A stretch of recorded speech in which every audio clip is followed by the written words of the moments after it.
everybody, and welcome to another session of Sister Talk. My name is Sherry Yes, Samvillian. I am a life coach. my name is Sheila McKenna. I am the founder of yourpushfactor.com. Thank you so much. And we are Doing a just so much excited. We are flowing so well with this Sister Talk of ours, and we have such an exciting topic today. It's not even just a topic, but it's a book. And this book, Let's just talk about Sherry. Let's talk about the fact that this is the third episode. It's episode three. yeah, I know. I'm just loving it. And I'm really enjoying this process and us speaking and sharing. And it's so much information and a lot of lessons are coming out of it. And people are actually, connecting with it. So this is so nice to see and we love hearing from you guys. We love hearing your comments and your feedback. So just keep telling us what it is what you like and what you'd like to hear or see. So yeah, third episode of Push Factor of Sister Talk. I'm so used to watching Push Factor. My sister, I'm a huge fan. So and today we are going to talk about the book, The 4 Agreements. And yes, this ma'am. is by Don Miguel Ruiz. Don Miguel Ruiz. And I found this book, I think 3 or 4 years ago, or I heard about it. And I heard about it from, of course, my favorite person, Oprah. And Oprah Winfrey was actually interviewing him. And I had never heard of the book before until that interview. So once I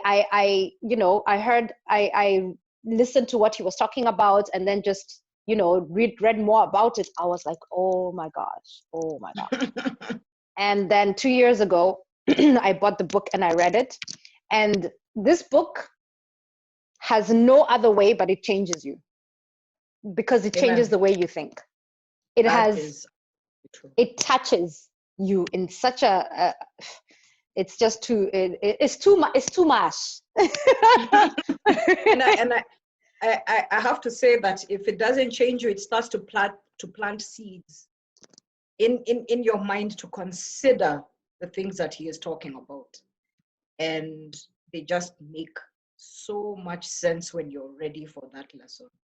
It makes so much sense. And then you just slowly start the process of considering that maybe I am living in a certain way that's not helping me. And these 4 agreements that we are about to get into are actually going to help me lead a significantly better and less conflicted life, But just to get into the background of this book, he wrote this book in 1997.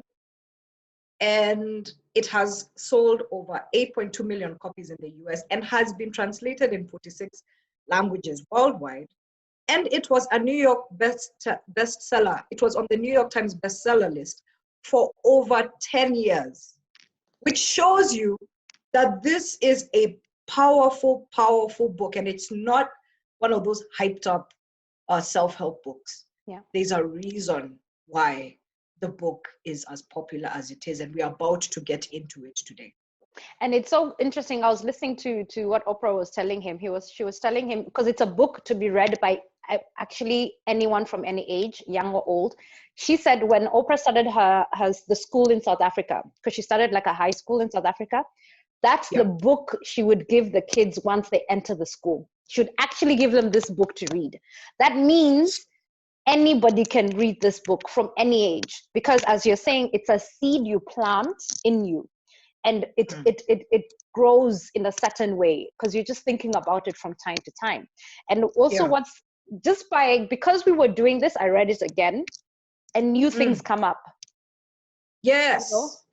You found out too. New things come up because, of course, you've experienced life in many different ways. But then when you now have this, it's like a funnel you've put your thoughts through, and it just makes sense in such a different kind of a way. So I would really recommend it, if you're reading it, read it now, then read it again after a year or two, because you need to, and we will tell you why, you need to keep telling and reminding yourself because this is hard to it's not an easy thing to adjust, and we'll also get into that. It's true. He talks about that in the book as well, that we already have what do you call, we have ritualized our habits so much that basically entrenching these agreements into your life means that we are all going to have to break down what our beliefs and our systems have always been, and deprogram ourselves, and to use these 4 agreements to basically start to nourish ourselves again, so it takes time. And that's why, like my sister says, it's important to go back to the book. I would say, honestly, not even every 2 years, every year.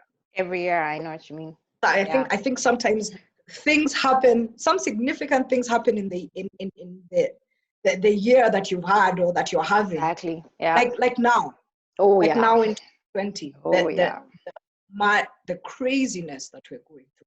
But anyway, I'm sorry to digress. So no, it's actually, so I wanted, because it's what I wanted us to do so that people can understand it and it can come in the simplest way, is I want to just break it down, and let's first understand what he means by an agreement. Got it. So what an agreement is something that you have decided for yourself is true for you. And agreements come in different ways. Agreements came or started as children, because we would observe and be told by our parents, by our schools, by whatever, you're told what it is to accept or what is acceptable in society and what isn't. An agreement is also something that he was saying, it's something you put your attention to, right? It's something you put your focus on. So yes. It's the way we learned how to behave in society. And he says something very interesting. He says, as soon as we agree, we believe it. And this is then called faith. And to have faith is to believe unconditionally. So let me just, and he makes this beautiful statement of how, like an example of how an agreement is. It's something you are told when you're younger, like you were told, and this is out of not for somebody didn't care about you or whatever, they told you, like, you're not smart, like this thing you did was not smart. In your mind, right, you've told yourself that you're not clever and you're not smart, and you agree on that, and that sticks in your mind. And what happens with that is it affects the way you deal with other things, because you decide for yourself, I can't do this because I'm not smart anyway. So that's true. I have to say that is exactly what happened to me when I was 11 years old, when things started becoming difficult in school, and just a lot of things stopped making sense. And so I really just made a decision, and I didn't realize that I was making an agreement with myself, that I decided that I was not only stupid, that I was ugly as well. And the thing about that agreement is that it reverberated throughout my life into my young adult life. And it's still taking, it's taking quite a while to still deprogram, because an agreement is a very, very powerful, especially a very emotionally entrenched agreement that comes from difficult childhood experiences, that come from trauma. Yeah, exactly. Things like that. So when you make certain agreements with yourself at a certain level, especially at a very tender age, it reverberates into your adulthood. Really, and you don't even idea. And you don't know how it came or where it came, or unless you really think about it. Now, let me tell you, this is why I love these talks. Now, it's so interesting that you say that you decided that you're not smart enough. I decided I was not smart enough also at that younger age. And I decided that you and our brother are the ones who are smart and not me. Let me tell you why. Yeah, it's interesting. So it used to be that at home, mom or dad would you were the one who, but we've always said this, but which is also true anyway, that you were very good with words. English was like you remember this, English was your subject. You were really good at it. Spelling, even today, McKenna still tells me how to spell things properly. Anyway, And English was her thing, and doing spelling tests and all those things, I was awful at that stuff. And they would always be like, see, McKenna is just so great. I don't understand what your problem is, Sherry, as in what's going on. And that is my agreement. That's when I decided I was not smart enough. Yes. Yes. So it's so interesting that you say that you are not this. For me, you were always the smart one and the talented one, because McKenna was the artist, the piano player, the whatever. So you are the talented one and the smart one. Me, I said I will find my talents one day. Let me just look, because she's taken them all. Let me look for, and I've been searching until the age of 38 when I understood, okay, where it came from. And I had to, and this is the thing, and this is why it's so important to really realize where these things come from. It was through a training, and I was going through a training trying to understand what my beliefs are and what it is that I believe. And I remember writing down, I believe that I'm not smart enough. I believe that I have no talents. And then I had to think about where it came from. And by me telling myself, no, but you are smart enough. You are creative. You are talented. And by me telling myself that and crashing that, the belief disappeared. It disappears because you face it. And that's what this is. And this is what I think Don Miguel was trying to do, was trying to get people to face these silly agreements that we decided which were not true, you know? That's absolutely true. That is absolutely true. So now that we understand what an agreement is, what is the first the proposed agreements that he has? Oh, another thing to say is that that I should have said before is that Don Miguel's heritage is the Toltec tribe, who come from southern Mexico. Southern. I believe it's southern Mexico. Yeah. And they were an ancient tribe, and this is Toltec wisdom. Right? This is based on his heritage, and he decided to take what he understood and he turned it into these 4 agreements. So we're going to do a 2-part series, and we're going to focus on 2 agreements today. Yeah. So sis, take it away. Yeah. So first, before we go back to that, this is what I want people to understand what these 4 agreements and why it was created. He says the 4 agreements are created to get our personal power back, because that's what you do. You get back the power in your own life to do what it is that you're supposed to be doing, and to live a life filled with joy and happiness. But you have to take your power back and not and take it away from the misconceptions that you created in yourself during your childhood, even during early adulthood, you know. And he says things like, examples like saying to ourselves that we are not kind. We're just not kind to ourselves. We don't forgive ourselves enough. We we even go to we are our worst critics, and we make sure that we punish ourselves over and over and over again for things that we do to ourselves. And he says we are the only type of animal that does that. No other animal does that. A normal animal outside would punish itself once for whatever it is that it did. Because we have this mind, we punish ourselves for mistakes over and over, and we do it to ourselves. And that keeps enforcing to ourselves that we are not worth being loved, we are not worth happiness, we are not worth joy. And so we can't receive love, happiness, and joy if we're blocking it with all of this, negativity that we are punishing and doing things to ourselves. So this is a way to open things up for us. So he also refers to that as creating our own personal hell. Yes. We don't have to experience hell somewhere else. Most of us, if you're not aware, we have normalized suffering in this planet. And there are majority of us are actually experiencing our own hell, personally created hell, based on these assumed agreements that we inherited. Yeah, it's crazy. It's That's just, and that was unbelievable to me that we decided yeah, that.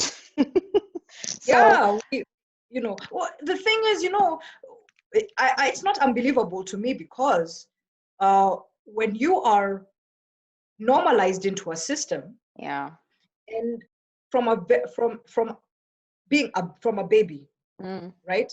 You're normalized into this system.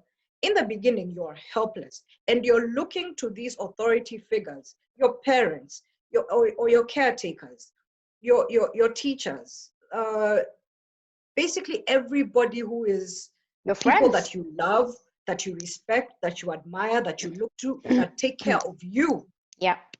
right? So they take their agreements, Yeah. they give them to you, you inherit them. And for a long while, you don't question them. You just Yes. understand that that is the Ooh. system, and that's how it is, and that is how you live your life. It's only much later that that you might start to question what a lot of these agreements are. And Like, by the way, another word why for do you do agreement is this? belief. Yeah. Yeah, yeah, And another? absolutely. So another word for agreement is belief. These are all beliefs that we have Exactly. inherited. But for the sake of this review, we're just going to follow Mr. Ruiz and go ahead with the word agreement Yeah. and not And use belief. yes. Anyway, continue, sis. So he says that the first agreement is the most important agreement of all the Right. agreements because it Mhm. is also a very difficult agreement to make Yes. and to practice. And Mhm. this is be impeccable with your word. Be impeccable with your word. And Now, he's, yeah, I have to say, when I yes, first read that, yes. I was like, man, is he talking about keeping promises? Okay, fine. You know what? I'm not that great with promises. Fine, all right. So Yeah, I have to be okay. Integrity, all right. yeah. That's what you think. That's what you Then when you think. read, It's it's a not different that. story. It's not Mhm. that. It's the words. The words you speak. So he says that you can speak darkness, poison, or you can speak Mhm. light. How do you speak poison? So you speak poison by saying words not just to other people but also to yourself that hurt. And this is where it's a two-way thing. When you say hurtful things, because words are powerful things. When I tell Right. you something hurtful and I'm sending poison to that other person, I'm not just sending poison to them, I'm doing it to me. Because Right. when you send the poison out and you're hurtful and you're unkind and you lie and you're not saying, you're not bringing out light, you're just doing this darkness, it'll come back. It'll cause the same effect to come back to you. Darkness, Right. negativity, harmfulness, words will come back as harmful negativity and harmful words directly back to you. There's no Mm. other way for it. Mm. If you decide I am going to be truthful, I'm going to say, I'm going to be positive, I'm going to try to uplift somebody else, that upliftment, that joy, that positivity will come back to you. So Absolutely. it's really up to you. And he says there are different ways of doing it, Mm. and it's you understanding what words you use to people. And now he gave this example, and that it brought like goosebumps. He said, gives an example.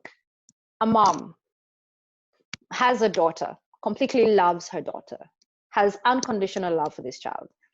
And Right. one day she goes to work, and it's a little girl. She goes to work, and work was hard. She comes home, it was a hard day. She has a headache. It was just, things were not okay. And she comes home and finds her child who is in her own world. And because she's a child, she's happy, she's singing, she's playing, she's being loud.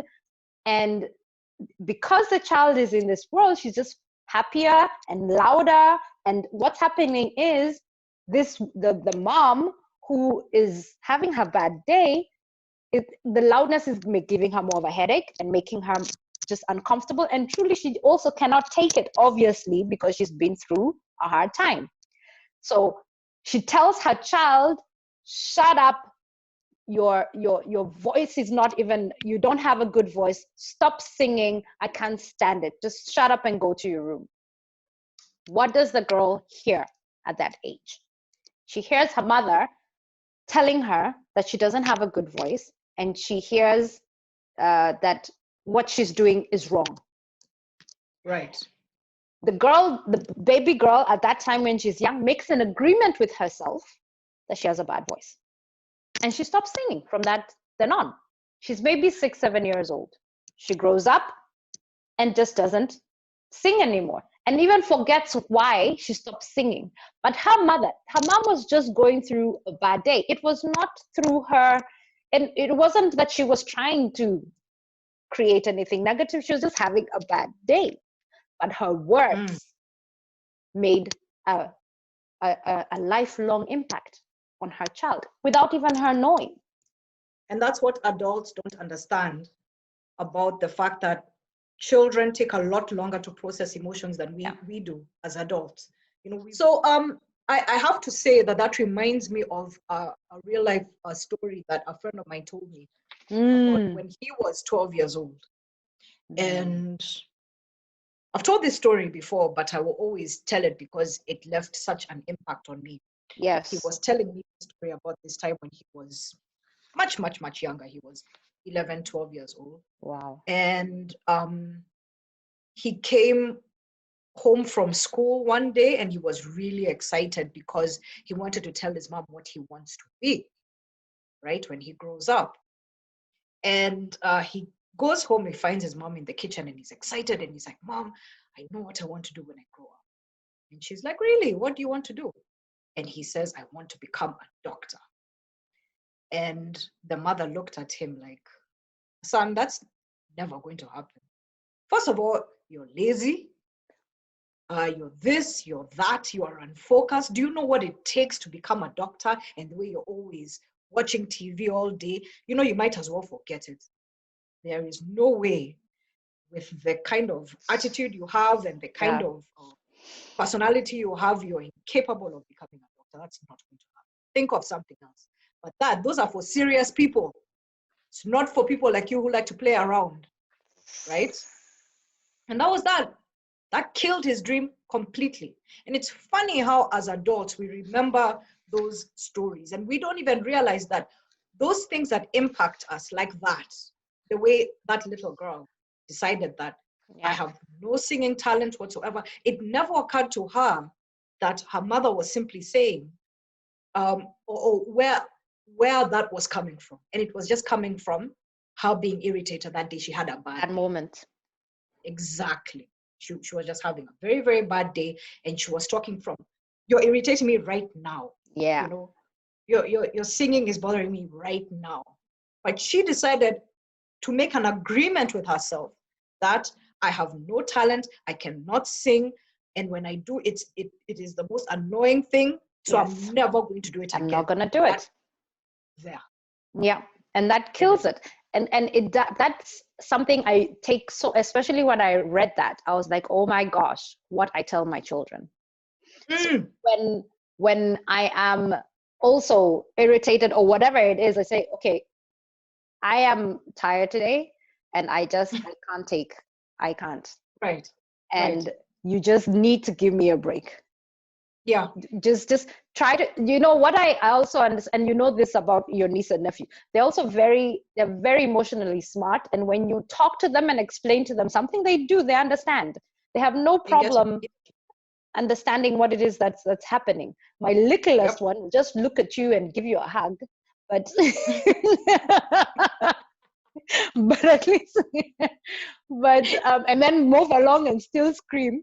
But at least the older ones, they do understand. They do. I mean, they understand what emotions are. And when they see that the way you're dealing with it, then they can also imitate the way you do it.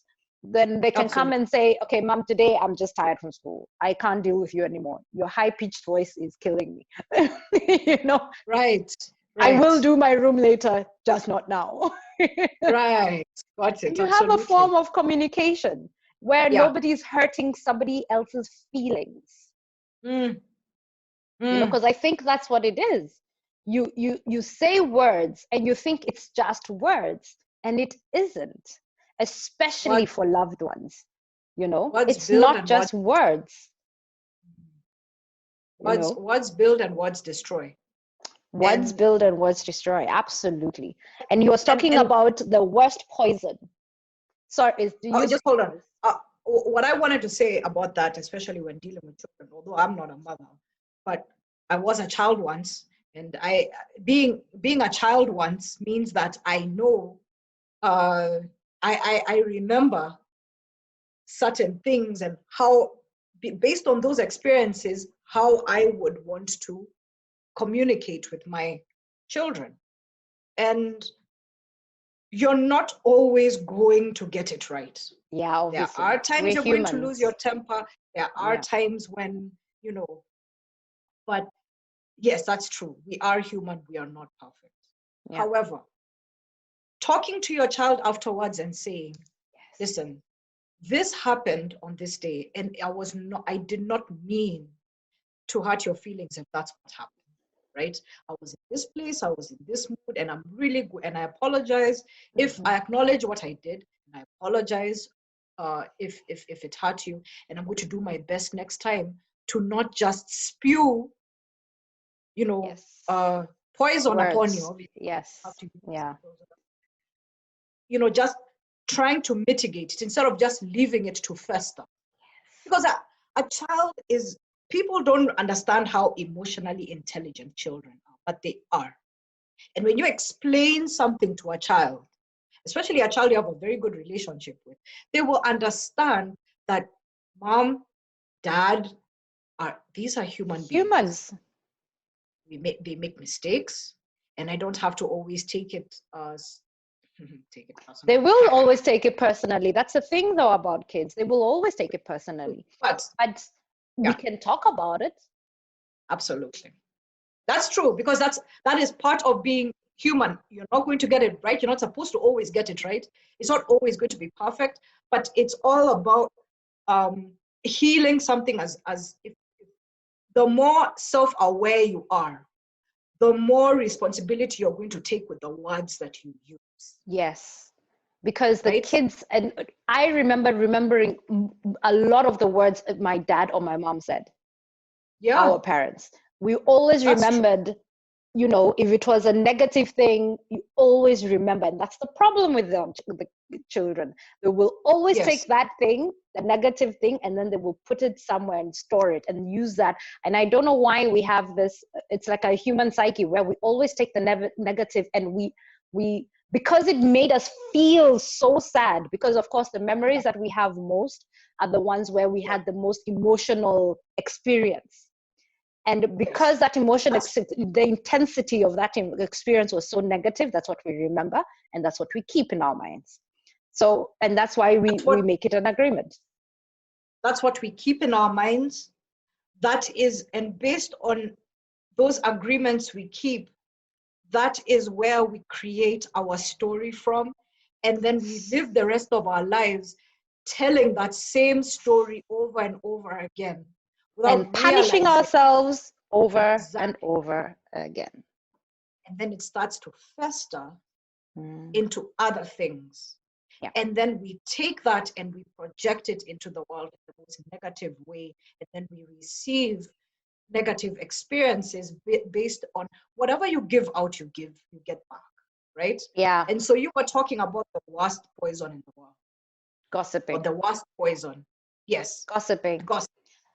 Because you're talking about other people. You are deciding, like he was given an example of somebody who, let's say you're in a new university, like you're going to college or university or whatever, and then you have this new lecturer, or you're going to this lecturer, and then somebody goes, oh my gosh, that guy, he is so negative, or he's a pervert, this is all he wants, and he wants this and that, and this person starts putting poison in your mind.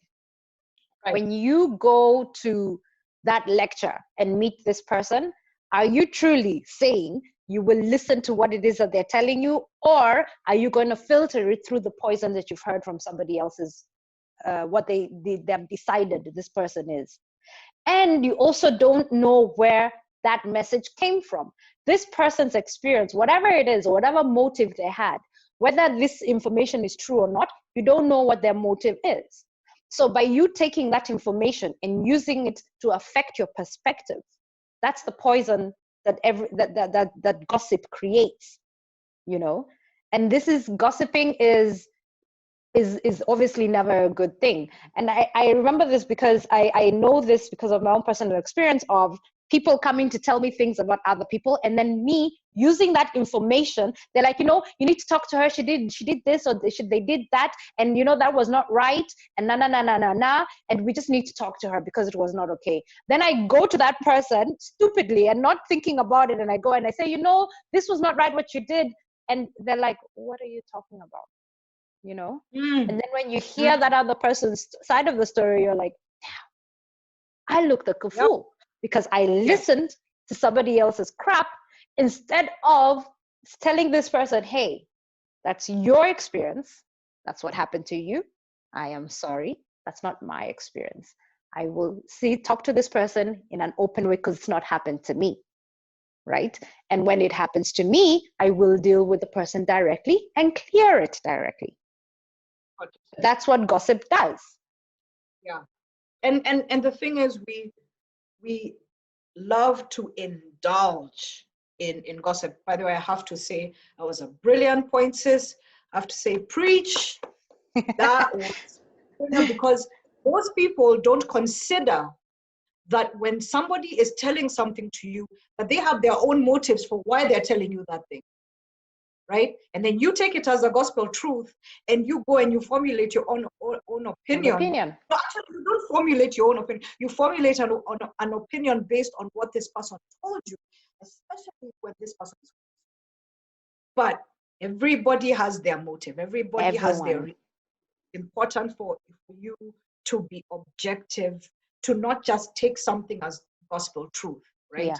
And unfortunately, I also wanted to talk about social media, because social media perpetrates gossip in the worst way, especially if you are a Twitter user. There are times when I really have to take, for example, Twitter with a pinch of salt, because there is so much bile in there. You know, people who are ready to use their words to break people down, to destroy people, to go after people they don't even know. No. And they it's like they make it a personal vendetta. Yes, they make it a personal you know, they make it their mission to make sure that I destroy this person. Exactly. This person who all that stuff is, all this stuff is coming to them. Yeah. First of all, two things are happening. One, you're destroying this person, especially whoever it is who is receiving all this unmitigated and unnecessary, bile, all this poison that is being thrown at them, right? Just because they happen to be a public figure.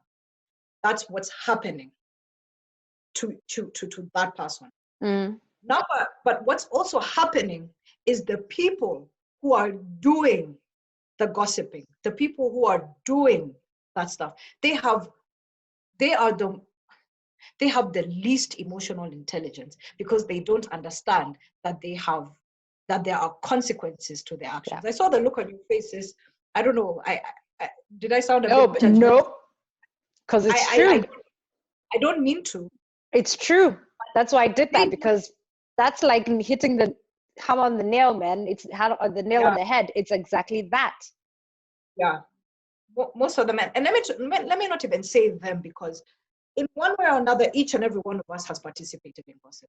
Yeah, right? Obviously. Let's not lie about it. Obviously, yeah. Talked about somebody disparagingly. We've done these things. There are those who make it a living. Yeah. Like social media. Yeah. And then, but for those of us who participate in it, I'm just talking to us who enjoy doing it. We have to ask ourselves, where is that coming from? What is it? Because anybody who is happy with their lives, I can tell you. Where is it coming from? Connection. What do we want as human beings? We want to connect. Yes. By me coming to talk to you and you agreeing with me with what somebody, first it's connection, and second it's making me feel better that somebody else is going through something worse than I am. There's absolutely, and those are external validations. Yeah. Right? Those external validations. Internally, my belief of what is happening is that you are terribly unhappy with your life. Yes, of course. Terribly unhappy, because if you were happy with your life, if you were busy with your own life, working on yourself, doing the things that you know that you should do, you would not have time to, there are people who literally spend all day berating people. And just it's judging. Insane to me. Yes. Judging, deciding for them who they are and what they are and what they're about, when it's none of your business. And the interesting thing is that Don Miguel Ruiz refers to these people as black magicians. Yes. Right? Black magicians who are busy spewing and basically creating all these spells. Spells that, they just the same way you are. What's that word when somebody, throws a spell on you and you are hypnotized? If it's hypnotized, or I know what you mean. You're under their spell, basically. You're under their spell because you have no idea who this person is, where they come from, and what their motive is for all that stuff that they're spewing at you, right? So you take it as an agreement that if there are 1,000 people who are attacking me, then it means that there must be something wrong with me. But if you looked behind the computer and you looked at these people and the lives that they lead, you will realize that these people ain't shit. They are miserable. And all they're doing is spewing poison. And the minute you allow that poison to seep into your system, you have made an agreement with those people. Every time you take, and I don't think people realize that you're making energy bonds, even with total strangers, right? This is true. These are emotional bonds that you're making with them through these agreements you're making with them by saying, I agree with you that I'm stupid. I agree with you that I don't deserve the position that I deserve. I agree with you on these things. And I'm not saying that you're verbally saying that, but through your reactions, cowering and becoming emotionally affected by what these people are doing. That is an agreement you're making with them. You have allowed them into your world, and you have allowed them to control, and to poison you too. Yourself that you were always sure of. Yeah. So words they build and words destroy. Yeah. And absolutely. It's very, very, it's important what you allow into your world. We need serious filters. And the best way, the best way to create strong filters is to these 4 agreements that we're talking about in this book. Those are the best filters to mitigate all this stuff that is coming at us, right? And this first agreement being one of them. I mean, the most important one, being impeccable with your word. You are responsible for your word. You're responsible for what you put out, and you're also responsible for what you receive. Absolutely. Right? You're responsible about how you speak about other people, how I talk about you to other people. And how I talk about myself. And how I talk about myself, obviously. That's the most important. Oh, yeah. Because we are also busy poisoning ourselves. And we don't know. No. Because the mind, and Don Miguel, he talks about that in the book. He talks about the way the mind is this unfiltered place that is constantly receiving information, and it is an entity of its own. Yeah. All it's doing is this. Yes. It's just chat. And what do? A lot of the time, because it's coming from that negative internal talk, we accept it. Yeah. But also, thoughts are not facts, right? No. So I had to learn that. Yeah. Your thoughts don't make you. They're just thoughts. Yeah, that's all they are. And it's also our responsibility to monitor the words that are, constantly flowing through us and constantly attacking us. Oh, yeah. Right? And to learn to create new agreements and to filter out that stuff. Right? Absolutely. Sorry, I didn't mean to take. No, that's fine.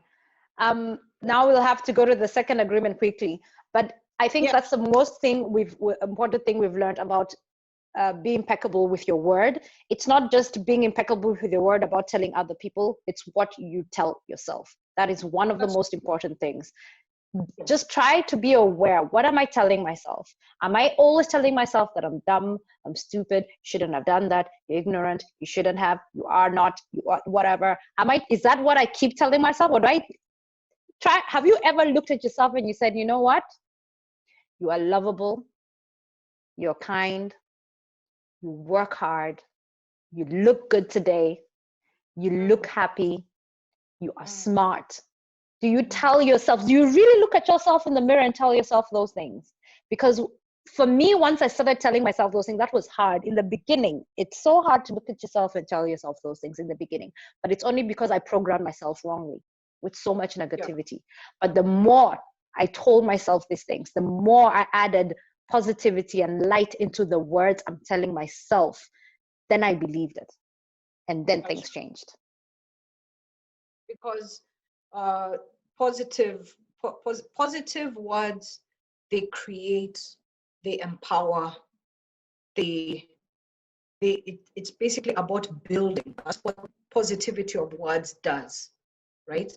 And the negativity of words, it darkens, it destroys, it poisons, and it poisons us. And we have to understand that we have to start looking at ourselves and asking, what do we want to feed more? Yeah. Because what we feed is what we're going to put out. Yeah. So the more you're dealing with somebody who not only enjoys berating themselves, but enjoys drama and enjoys talking about other people and you're dealing with a person who is extremely poisonous. He refers to them as matotes, I think. As? Matote. Yes, matotes. Yes. I think, I don't know if I'm getting that right. Yeah. Yes, you are. And you have to get away from them because those are black magicians. Yeah. Those are people that you need to, if they're in your family, spend as little time with them as possible. And if they're friends, get rid of them. Yeah, absolutely. Right? Those people who spend all their time on that stuff. Right? Anyway, I'm sorry. We can really go now on we can, you can go on and on about this book. It's amazing. Yeah. So let's do the second agreement quickly. And this is, don't take anything personally. Let me tell you, this thing was huge for me because it's, it's about me, it's about, it says that nothing people do is about you. It's because of themselves. Once you understand that what somebody else, the energy somebody else is bringing to you has nothing to do with you. They're going through a hard day, or they're being bitchy, or they're being, awful and mean. And this is, I learned this and I use this all the time. When somebody comes to me like that, I'm like, something happened to you over there, and I'm not gonna let that come to me. And you can tell me all the things you want to tell me, but I'm not taking that, because whatever that is, it happened to you and not to me. My world is perfectly fine the way it is. Well, you know, sis, for individuals like yourself, that works. That it's like you are always on level 2,643, and that is level 2,800, right? Yeah. People like me, we're on level 2. Even joking with you, you know. I know that actually I find it very interesting that you say that this particular agreement really hit you. It that was meant for me. It wasn't even meant for you. It was meant for me, because there was a point in my life where I took everything personally, everything, right? And now I can only tell you that I've gone from an F to a C plus, right? In terms of you're a B. You're getting to a B. Not really, you especially when it comes to taking people. Okay, no. Let me tell you something. Before we go into this agreement, Sherry, I have to explain something. That there's nothing wrong with complimenting yourself and empowering yourself to tell yourself. Right? Yes. You also know that when you can do better. Yeah. Right? That's true. You always, you know, when people say, "Oh no, you're being too hard on yourself," don't get so down on yourself and stuff like that. You know, based on the work you've done, based on where you are, you can see the horizon, and for as long as you can see the horizon, you can go there. That's true. And you know that you require to do more, as long as you're constantly encouraging yourself as you're headed there. But you know, that's true.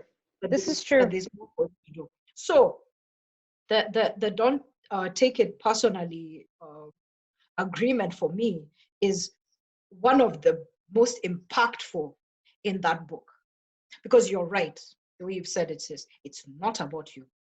And there are so many things that people say and do, and you immediately think it's about me. Right? Like you said, somebody can. I wanted to read something that he said. He says, sure. When you take things personally, then you feel offended, and your reaction is to defend your beliefs and create conflicts. You make something big out of something so little because you have the need to be right and make everybody else wrong. You also try hard to be right by giving them your own opinions. Absolutely. That's the human experience. Yeah. That's what we do. And we have totally normalized it. Yes. You know, we make it into, I have to defend myself. No, you don't. This one is wrong and I am right. Who cares?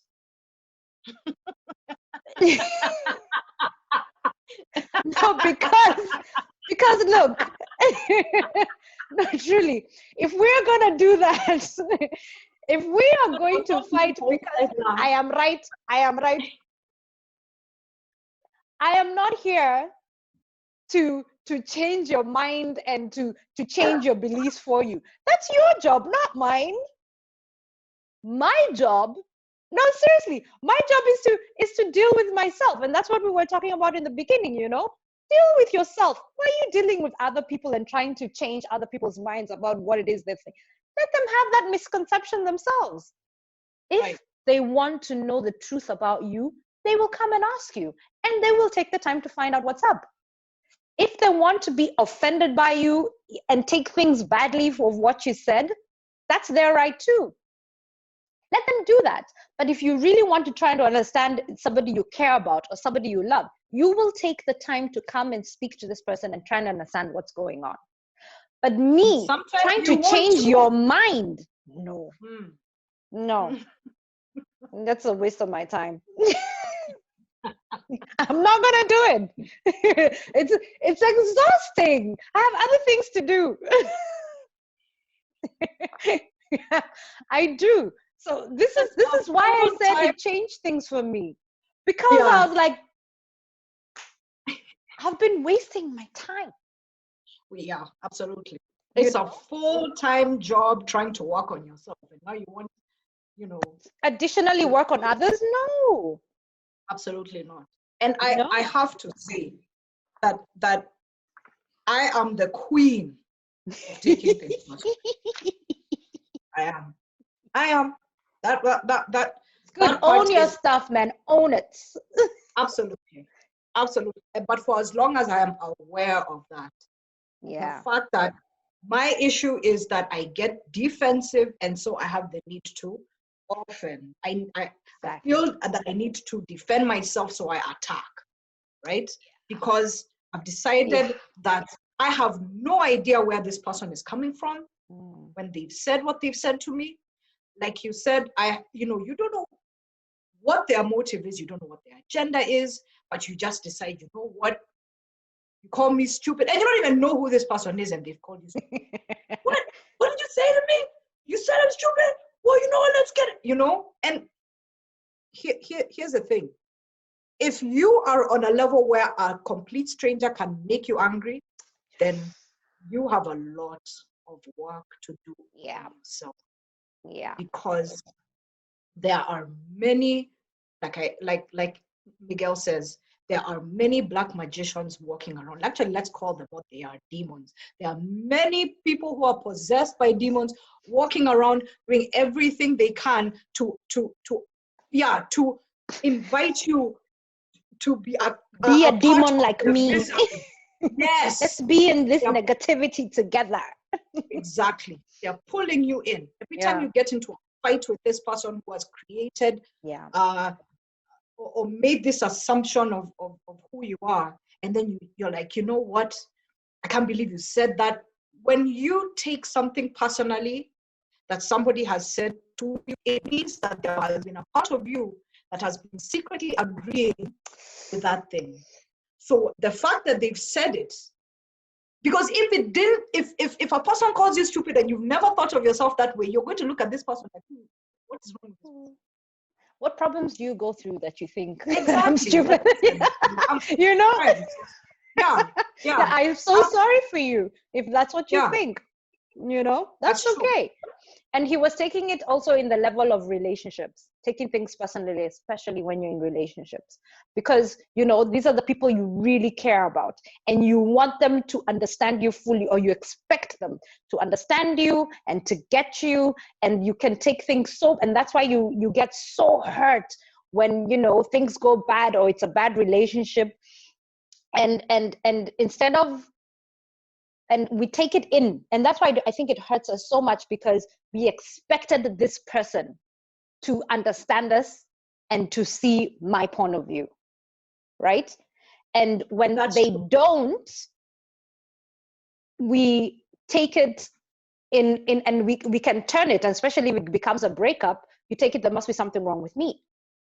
Instead of taking that breakup and trying to learn from whatever it is that you needed to learn in that relationship, because as we know, relationships are the things that bring out the best and the worst in us. Enough. And when the worst comes out, it's about us, because when you're put in different situations, of course you're human, you will react differently, but you need to take it as the opportunity to see, okay, what am I supposed to learn about myself over here?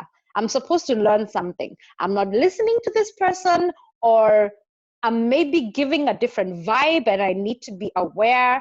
Am I being intuitive? Am I understanding where they're coming from? Am I seeing their point of view? So imagine if we were in a world that lived like that, Makena, where people were able to go back and think, okay, I need to understand where you're coming from when there's a fight, instead of making it, you did this, you did that, whatever, instead of together sitting down and saying, instead of us arguing about a certain situation, both of us stepping back and say, okay, but where did they come from? Something must have happened to trigger this and this. Something must have triggered your thoughts, or I must have said a word you didn't like. Maybe it was something as small as that, and try to understand where the person came from. And then you just have this deep conversation where even the person themselves didn't know that this thing triggered them and brought the worst side in them. And that will bring you both together, instead of hurting each other with words, hurting each other with, whatever it is that you poisoning each other with, whatever it is. Try and understand each other. Try to go back and see, okay, ask again, question, why did this happen? Why did you react like that after you've calmed down? Because this thing of anger is a real thing. Hey, you need to calm the hell down before your mind. I know. The master of the master of hunger is there. Woo! Oh my God. But I have to, you know what, sis? There's nothing I can add to that other than if you are not prepared to do the things that you have just talked about, trying to look at things from a different angle instead of personally. If you're not prepared to do that, then don't get into a relationship. Work on yourself. Just don't. Work on yourself don't get into first. Don't. If all you do is that you see. Sorry, you were saying, sis? I'm saying work on yourself first and understand who you are first. Please do. Figure out and understand what your triggers are. Yeah, because exactly. If all I do. My power is gone. Oh, what's gone? My power. No, I can wear my earrings again. Oh, yeah, because Makana is saying that the earrings were affecting my thing, and now I can wear them again. My battery is dead. Yes, you most certainly can, sis. So yeah. If all you're doing is just reacting to what somebody's saying and just saying that this person is making it about me, then you really have to work on your own emotional intelligence. You really have to learn to start stopping this thing of constantly making what this person is talking about themselves and about you. Because and I think that's why a lot of really unhealthy relationships, that's where they come from. Because when you're dealing with too low emotional intelligence people, who are constantly fighting over each other, they have no idea how to look at themselves, right? You might be dealing with somebody who, all they want to really do is just hurt you. Right? And they know your buttons and that's all they do. And then you just take it and take it and take it, and they break you down and they break you down because you think it's about you. You take it personally. It doesn't occur to you that this person has a problem and they have found the perfect person to just throw that stuff on. And they don't have to deal with it because they're throwing their stuff at you. To be honest with you, it's not necessarily always just about not wanting to deal with it. It's about enjoying making somebody feel the pain that you're feeling. Right? And we can never believe that the person we care about or the person who is supposed to care about us would do that. But they do. Absolutely. And they do. And then what do? Because you have low emotional intelligence, you react, you retaliate, and then the both of you just turn into monsters, basically. You turn into monsters and you feed off that energy. And that is the highest form of suffering. And that is basically putting yourself in a constant hell.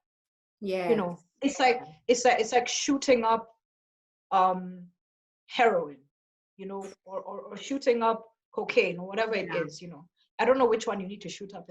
I don't know. Since we've not done it, Makana, we don't know. No, it's weird. I know, but we watch it in the movies. Drugs fascinating. Drugs fascinating, and I think heroin is on the own spot. But those are the worst forms of hell. Because that negative energy, it's addictive. It is lethal. It is addictive. It puts you on a high. Right. Of that fighting and screaming, and it really is an addiction.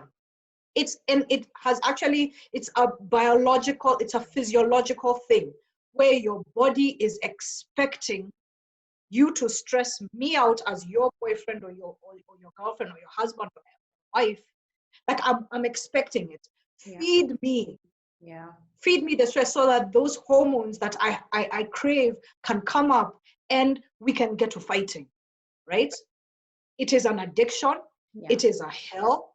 It is, it will totally keep you from being enlightened. But it will destroy you too. Eventually it destroys you. And that's the problem with it. Yeah. I like the way, I just want to finish it with what he says about not taking things personally. And he says, as you make a habit of not taking anything personally, you will need to place your trust in what others do or say. You only need to trust yourself to make responsible choices. You're never responsible for the actions of others. You are only responsible for you. When you truly understand this and refuse to take things personally, you can hardly be hurt by the careless comments or actions of others. And I wouldn't lie to you, sis. I wish I didn't have to add anything, but I just have to say that because that was a beautiful. You know what? I want you to repeat that after I said this. Maya Angelou talks about the same thing Don Miguel talked about, which is don't take anything personally. She said that about not only gossip and bad things, but also compliments. Oh, yes.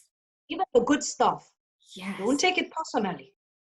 Because you don't know what those people's motives are. Right?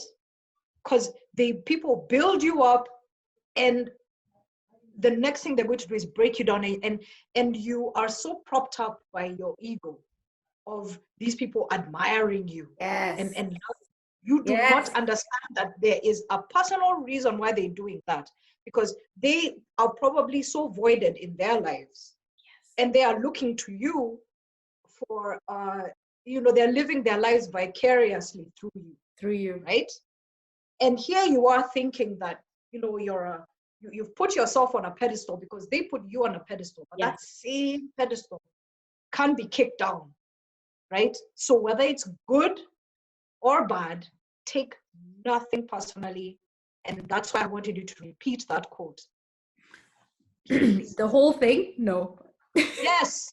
Okay. Yes, it's important. So we'll start it again. Maybe you can listen to it again. As you make a habit of not taking anything personally, you won't need to place your trust in what others do or say. Exactly. You will only need to trust yourself to make responsible choices. You are never responsible for the actions of others. You are only responsible for you. When you truly understand this and refuse to take things personally, you can hardly be hurt by the careless comments or actions of others. And that's absolutely why it was powerful, because it was a release. It was a release in that I don't have to deal with other people's crap. I just have to deal with my crap. Thank goodness. I just need to clean up my stuff, and that's all I can do. Because that's a lot. That's a lot of work. Dealing with yourself and your shit, that's a lot of work. And that's what it is. And that's what life is about. If we all just take care of ourselves individually, we will be fine when we then come together. Because then we are in our own good spaces. And all we have then is a good energy. Yeah. Yeah. And that's why The 4 Agreements is a book you need to read. It is. It is, I think, every single person who is on a journey of personal growth. Yeah. And is starting to become more and more self-aware, needs to read and really ingrain these teachings of this book. Because if all you ever do in this life is read this book, I know. that's fine. That's what they were saying too in the reviews. Just read this. That's all you need to do. Yeah. Just read this. So we are going to end here. Sorry. Yes. No. We're going to end here because those are only 2 agreements, man. We have 2 more to go.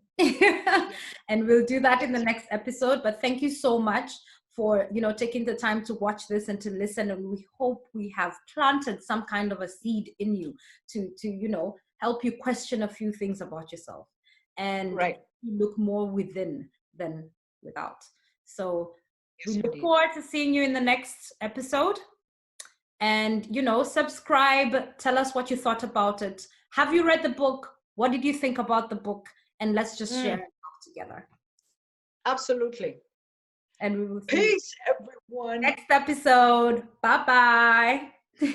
Bye.